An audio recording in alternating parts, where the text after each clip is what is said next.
E eu destacava, né, que soja essa semana chegou a operar, né, por alguns dias abaixo da marca de $12 o bushel. Isso tem uma relação direta com os números que foram apresentados no relatório de oferta e demanda do Departamento de Agricultura norte-americano, que trouxe para a safra nova uma estimativa de produção acima de 121 milhões de toneladas, que era a máxima, inclusive, esperado pelos operadores de mercado por lá. Outros dados que eram bem interessantes é em relação às revisões que foram feitas, tanto no estoque da safra passada quanto na safra atual. Na safra atual, esse estoque ele passa dos 8 milhões de toneladas, contra pouco mais de 5 milhões que se tinha na estimativa de setembro. E essa mudança, pequena mudança, na verdade, pode ser que esse estoque nem seja tão alto assim para os Estados Unidos, ele surtiu um efeito aqui no Brasil, um efeito negativo em relação aos valores da saca de soja, que acabou cedendo um pouco.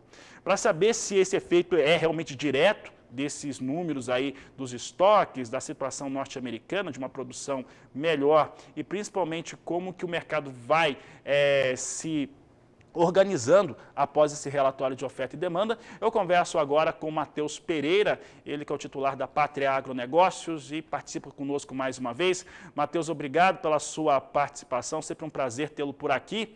Matheus, esse número do relatório de oferta e demanda é o resultante mesmo do que nós vimos nesta semana aqui no país? O feriado no Brasil aqui ajudou também essa ligeira queda para a soja. Boa tarde, seja bem-vindo. Boa tarde, meu amigo Fabiano. Boa tarde a todos que nos assistem. E sim, Fabiano, a gente teve ali, né, essa publicação desse novo relatório em pleno feriado brasileiro.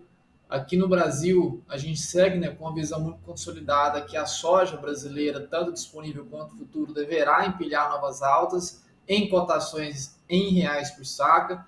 Só que, como o relatório saiu bem no dia que a gente estava aqui com negócios interrompidos no Brasil, a gente não teve a eficiência, né, dos nossos operadores de exportação em colocar prêmios para contrabalancear todo o baixismo observado lá em Chicago.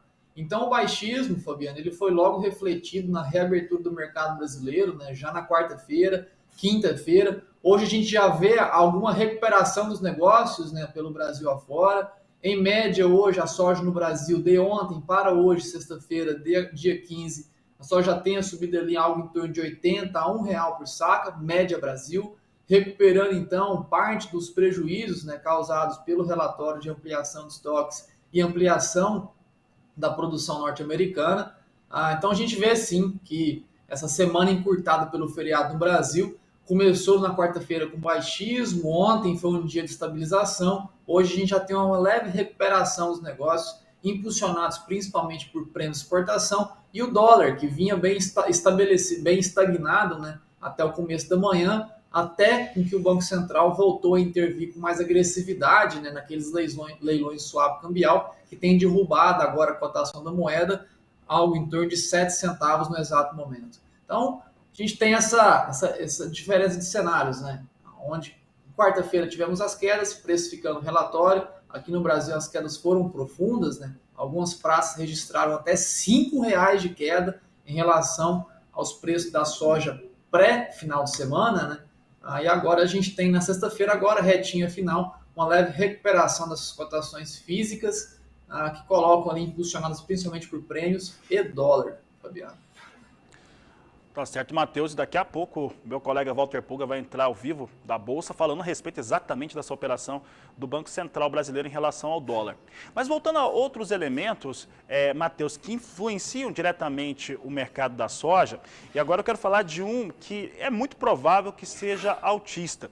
Nós temos acompanhado diariamente aqui no canal do Boi, no Agricultura BR, como que se comportam os preços do petróleo, né? E nós temos o Brent e o WTI, com altas constantes, aí falando respectivamente, valores entre $83 o barril até $81 o barril de um e de outro.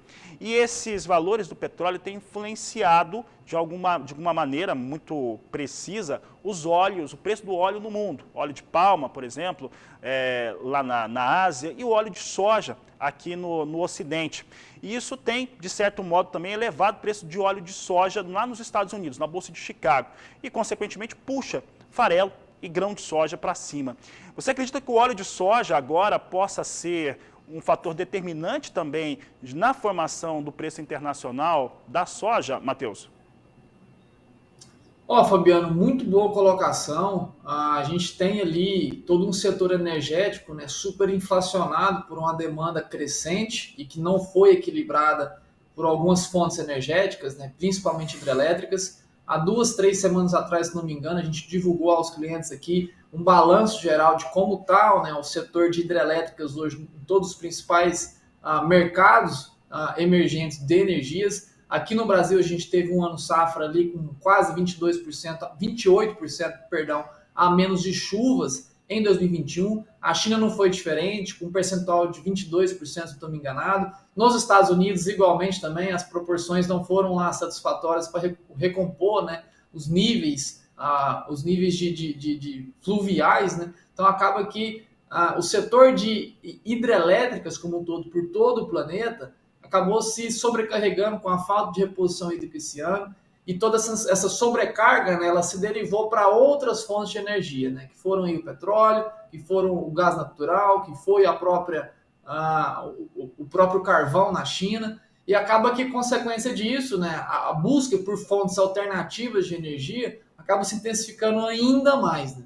A gente teve ali em julho, agosto, Fabiano, o presidente Joe Biden lá nos Estados Unidos cortando os mandatos de biocombustíveis norte-americanos, esses mandatos que naquele momento favoreciam, né, os preços do petróleo e desfavoreciam os preços de biocombustíveis, agora muito provável que o Joe Biden volte atrás, dê um passinho atrás e volte a estimular novamente os mandatos de biocombustíveis agora para o novo ano comercial 2022, em decorrência dessa alta elevação dos preços de combustíveis fósseis, né, energias não renováveis. A gente vê agora um grande estímulo para a demanda por fontes de energias renováveis, né, que seria não só o óleo da soja para confecção de biocombustível, biodiesel, né, mas também o milho para confecção de etanol. Então, a gente volta, né, no mercado fundamental da soja e o mercado fundamental do milho. A gente volta a ter uma esperança de uma nova crescente de demanda agora por parte de biocombustíveis em geral, que vai estimular os preços do óleo da soja, consecutivamente sustentando novas altas dos preços da soja em grão. Óleo de soja é feito de grão, pessoal, então realmente são produtos correlatos, né? O mesmo serve também para o mercado de etanol de milho, que aqui no Brasil vem numa crescente, numa expansão sem igual, mas nos Estados Unidos o etanol do milho já é um consumo, né? Já é uma cultura muito bem difundida, já lá desde 2007, aqueles mandatos de etanol criados lá no passado. Então, a gente tem essas vertentes agora que estimulam, né, uma nova demanda agora por biocombustíveis e, em consequência, ao mercado de soja e milho, que são os produtos base, né, para essas matérias, os produtos de matéria-prima para esses produtos finais de biocombustíveis. Matheus, vou complicar um pouco aqui a pergunta e vou trazer aqui alguns argumentos, né, que você citou agora, que a gente está conversando. Um deles é a importância do biocombustível. A OPEP, né, que organiza lá os países produtores de petróleo, que já disse que não vai aumentar a oferta, vem mantendo esse cenário. Nós temos um processo inflacionário que se instalou no mundo todo, enquanto que nós temos visto, né, e os números vão apresentando, uma elevação nas estimativas de produção no Brasil, nos Estados Unidos e boa parte do mundo para soja e milho. Pensando nestas e também em outras variáveis que são possíveis, quando a gente pensa em soja e milho, como é que fica esse produtor aqui no Brasil, que normalmente produz soja na primeira safra e milho na segunda safra, como é que fica ele em relação às suas estratégias de comercialização, estratégias de negócios, no seu entendimento?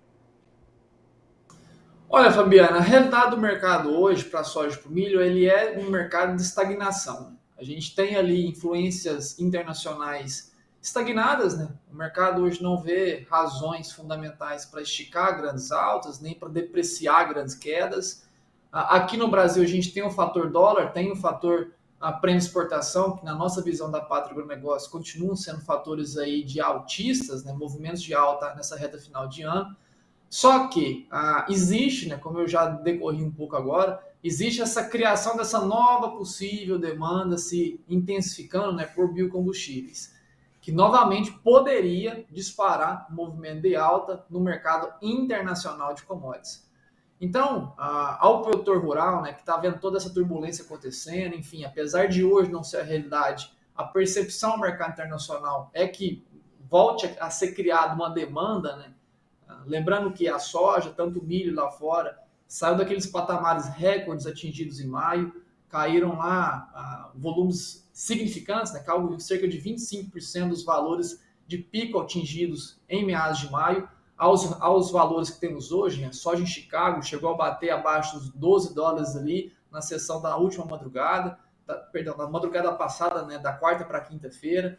Então, toda essa queda muito profunda, né, assustou os produtores rurais de todo o planeta, não só aqui no Brasil, norte-americanos também. Porém, as perspectivas, né, que estão sendo mostradas, né, que essa nova retórica de uma nova demanda em crescimento, consequência do setor de energias, volte, né, a trazer novas altas ao mercado internacional de soja e milho. Então, ao produtor rural que está aqui hoje cheio de turbulência, né, preocupação agora realmente deve ser o campo, deve ser colocar a safra no chão, fazer um excelente início de plantio, né? O Brasil como um todo está em marcha acelerada de plantio. A gente deve ter hoje, ao fim do dia, né, que saem as nossas atualizações, a gente deve ter hoje o ritmo de plantio mais acelerado da história do Brasil, puxado pelo Paraná, puxado por Rondônia, puxado por Mato Grosso. Mas o mercado, neste momento, ele é um mercado, sim, promissor, reta final de ano. É claro que preocupação do produtor rural deve ser campo, aqueles produtores ainda que não fizeram cursos, estão ainda preocupados, nossa, será que soja a 140, 150 reais hoje será um bom ou não negócio para ser feito no atual momento? Eu aconselharia, né, que faça a gestão do teu risco. Você que vai ter preocupações muito mais profundas que o mercado agora, que serão realmente a qualidade de início de plantio, que é um momento crucial de toda safra, realmente se preocupe com isso. Tire da consciência, né, toda a preocupação que o mercado exige agora nessa reta final de ano, ou através de uma assessoria de mercado como nós aqui da Pátria, ou através do avanço, né, de novas vendas, que é realmente garantir pelo menos vendas que cubram custos iniciais, custos, enfim, operacionais da tua operação, para você ter o foco realmente direcionado e colocado sobre esse início produtivo, né, que é muito mais importante nessa época do ano do que o próprio mercado por si só. Porque a gente sempre costuma dizer, Fabiano, se não tiver realmente uma produção cheia, se não tiver uma produção saudável no ano que vem, realmente não vai adiantar mercado nenhum, porque sem soja para ser vendida não adianta o mercado. Então, a preocupação do produtor rural nesse exato momento deve ser de dentro da porteira. Tá certo, Matheus. Matheus, vou aproveitar aqui a nossa entrevista, que a gente está encerrando ela agora, mas para cumprimentar a telespectadora Miriam Hash, de São Gabriel do Oeste, aqui no interior do Mato Grosso do Sul, família produtora de soja e milho. Ela acabou de fazer uma referência às bandeiras do Brasil aí, da Pátria Agronegócios, que estão aparecendo na tela, e o pessoal está gostando muito por lá em São Gabriel. Eu aproveito para cumprimentar toda a equipe e mandar um grande abraço a vocês. Grande abraço para ti, Fabiano. E aqui na Pátria, realmente, somos um conglomerado de patriotas, né? Que é presente da ProSoja, que infelizmente foi invadida ontem, sua sede em Brasília. Recebemos esse presente no mesmo dia que eles tiveram lá a invasão na sede de Brasília. Mas, enfim, bandeira para patriota é igual doce para criança. Então, a gente fica realmente muito satisfeito em expor todo esse nosso patriotismo aqui com essas bandeiras aqui dentro da sede da Pátria Agronegócio.